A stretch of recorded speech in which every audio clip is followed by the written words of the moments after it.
Hello,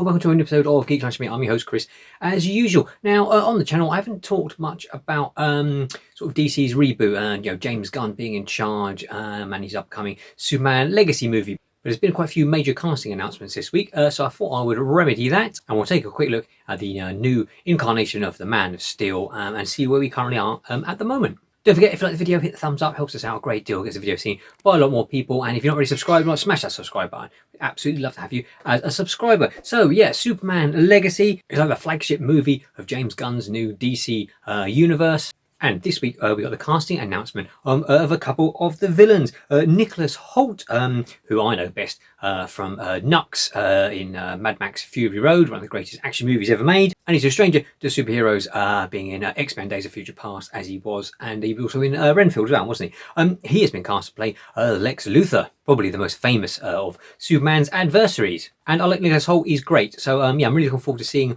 what he does as Lex. And the sort of casting quite young, as they've done with sort of like the whole cast, really. So obviously looking for this to be a long, on-running saga. And all these actors can age up appropriately. So we also got the casting of another villain, Lex's sort of right-hand woman, Eve Tessmacher. She's going to be played by Sara Salvatore, who appears to be, she hasn't done much, relative newcomer, sort of most famous for being a Victoria's Secret model by the looks of it. But yeah, so she's going to be helping Lex Luthor with his dastardly deeds. We then got the announcement of another sort of relative newcomer, Maria Gabriela Davila, who is going to be playing the Engineer. And that's not a villain I'm particularly familiar with. Apparently, I've looked her up. She's part of the Authority, which probably explains why James Gunn is using it, because he's also announced there is an Authority film coming. And apparently she's sort of some nanotechnology, and she's got sort of a blood replaced with liquid metals. I sort of think T-1000 sort of shape-shifting sort of weapons-making abilities. And we probably shouldn't be too surprised that James Gunn is going with one of the lesser-known villains, not going with General Zod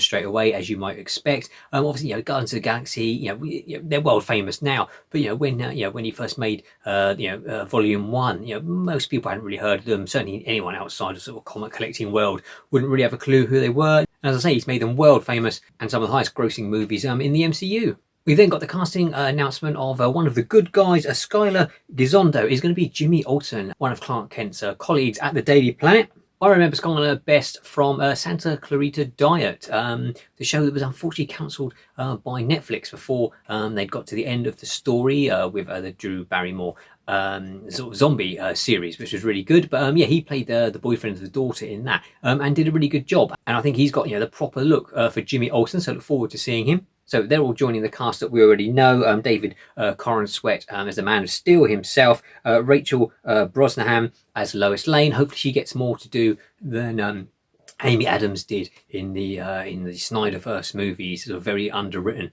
character, unfortunately. Such a great actress, not really used to her potential. So they say hopefully Lois will be getting a bit more involved in the action. And Nathan Fillion, a geek favourite, who's playing Guy Gardner, Green Lantern. So that rounds up pretty much the cast we know so far. Also, James Gunn did announce the other day that now that these strikes are all over, because the designers and sort of the pre-viz people who have been working in the background during the strikes, that the release date is still on, which is July the 11th, 2025. It probably would have been quite embarrassing for DC, they're sort of their big flagship, new DC Universe movie, if it had been put back. So yeah, good thing that it is coming out on time still. The MCU has sort of taken over the box office in terms of superheroes at the moment. Obviously, I know the Marvels has absolutely dropped the ball and absolutely bombed. But for a long time, they've been the dominant force. So it will be good to see, I really want to see a good version of Superman. I loved the original Chris Reeves movies back when I was a kid. That was all we had. Late 70s, early 80s. Superman was the only superhero that we were getting on the big screen. Batman was still the campy Adam West TV show, which was great fun. It wasn't a big screen spectacle. Spider-Man was the Nicholas Hammond TV show, sort of made on the cheap. The Incredible Hulk again was the weekly TV show. So I say Superman was the only one sort of really flying the superhero flag on the big screen. And long-time viewers of this channel will know that I didn't go much on the Snyderverse at all. So I'm really hoping that we get, a fun, exciting, sort of action-packed Superman movie. James Gunn, he's got a proven track record, has Guardians of the Galaxy movies, absolutely fantastic. So yeah, I'm really hoping that he gives us a fantastic Superman movie, July the 11th, as I say, 2025. Are you excited by any of this casting news? Are you looking forward to see James Gunn's take on The Man of Steel? Let me know in the comments below. Always good to hear from you. Thanks for watching. Take care. Until next time, eat, geek, and be merry.